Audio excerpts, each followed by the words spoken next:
नमस्कार, सोशल संवाद में स्वागत है। मैं शशि भूषण।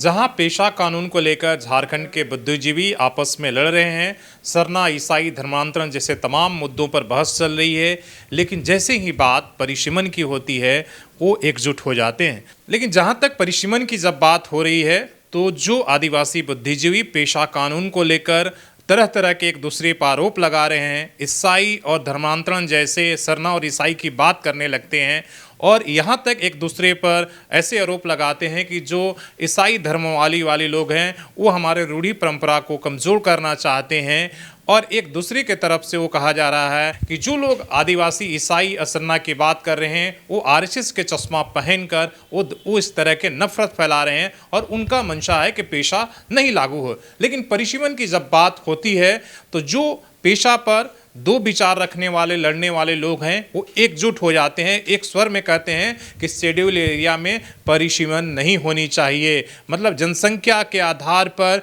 सीटों का निर्धारण नहीं होना चाहिए, बल्कि यहाँ तक विजय कुजूर ने जैसे आपने मांग किया है कि शेड्यूल इलाके में तो जिस तरीके से मुखिया और तमाम पदों के लिए 100% शेड्यूल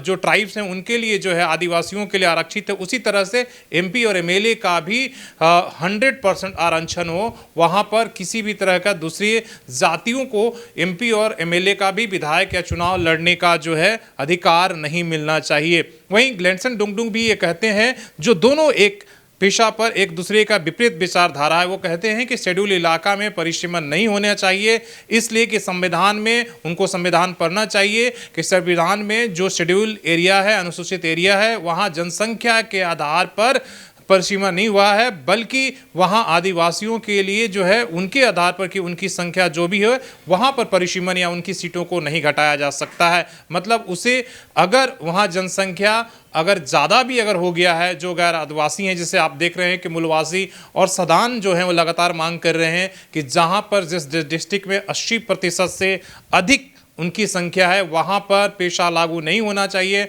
वहाँ पर 100% आरक्षण जो है वो शेड्यूल एसटी के लिए नहीं होना चाहिए। लेकिन यहाँ जो है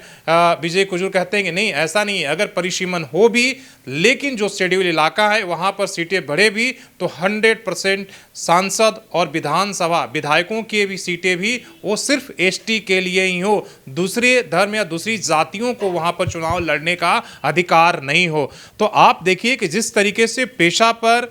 दो विचारधाराएं आपस में एक दूसरे पर ईसाई और आरएसएस सरना और ईसाई करके लड़ रहे हैं और एक दूसरे पर आरएसएस का एजेंडा बढ़ाने का आरोप लगा रहे हैं, लेकिन परिसीमन से जरूर वो डर जाते हैं कि अगर परिसीमन हुआ और जनसंख्या के आधार पर अगर परिसीमन हुआ और सीटों का अगर संख्या बढ़ा तो वैसे में जो आरक्षित सीटें हैं आदिवासी समूह के लिए वो घटेंगी, वो लोकसभा की सीटें हों या विधानसभा का, और उनका ऐसे में राजनीतिक जो पकड़ होगा वो कमज़ोर हो जाएगा। इसी से कहीं ना कहीं परिसीमन से हर किसी को एक तरीके से वो डर लगता है बुद्धिजीवियों का, और इसलिए इसका परिसीमन का एक स्वर में जो लोग पेशा का भी एक दूसरे का आरोप लड़ रहे हैं वो परिसीमन पर एक स्वर में कह रहे हैं कि परिसीमन नहीं होनी चाहिए। अगर परिसीमन हो भी झारखंड में शेड्यूल एरिया में तो जो भी सीटें बढ़े वो विधायक और सांसद का भी 100% जो है एसटी समुदाय के लिए आरक्षित होनी चाहिए। जिन इलाकों में जिन जगह पर आदिवासी बाहुल्य है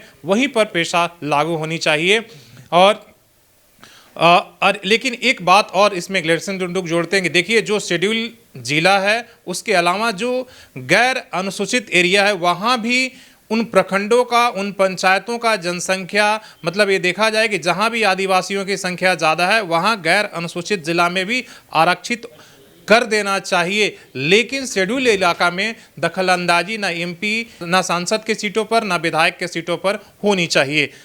ये हमारे संविधान हमारा अधिकार दे रहा है, ऐसा उनका तर्क है। आपका क्या मानना है कि क्या झारखंड में परिसीमन होनी चाहिए, जनसंख्या के आधार पर सीटों का बंटवारा होनी चाहिए, या शेड्यूल इलाका में जो मांग हो रहा है कि सभी सीटें जो है सांसद और विधायक का, जिस तरह से मुखिया के सीटों का आरक्षण किया गया है वैसे आदिवासी और एसटी समुदाय के लिए 100% आरक्षण कर देना चाहिए। इस पर आपकी क्या राय है? इसलिए कि आने वाला जो चुनाव होगा और आने वाला साल है 2026, परिसीमन का समय है झारखंड का। 2025 तक रोक था, लेकिन 2026 2026 में परिसीमन जब पूरे देश में परिसीमन हो चुका है, केवल झारखंड और कुछ एरिया जो बाकी हैं वहाँ पर परिसीमन होना है और वो जनसंख्या के आधार पर सीटें की संख्या बढ़ेगी, वो लोकसभा के सीटों की संख्या हो या विधानसभा की। तो कई लोगों का राजनीतिक खतरा दिख रहा है। वैसे में आपकी क्या राय है कि जनसंख्या के आधार पर सांसदों और विधायकों का सीटें बढ़नी चाहिए या उसमें आरक्षण होना चाहिए या नहीं है? अपनी राय ज़रूर दीजिए, इसलिए कि झारखंड की राजनीति पर बड़ा फर्क बदलने वाला है, गेम चेंज होने वाला है। तो धन्यवाद।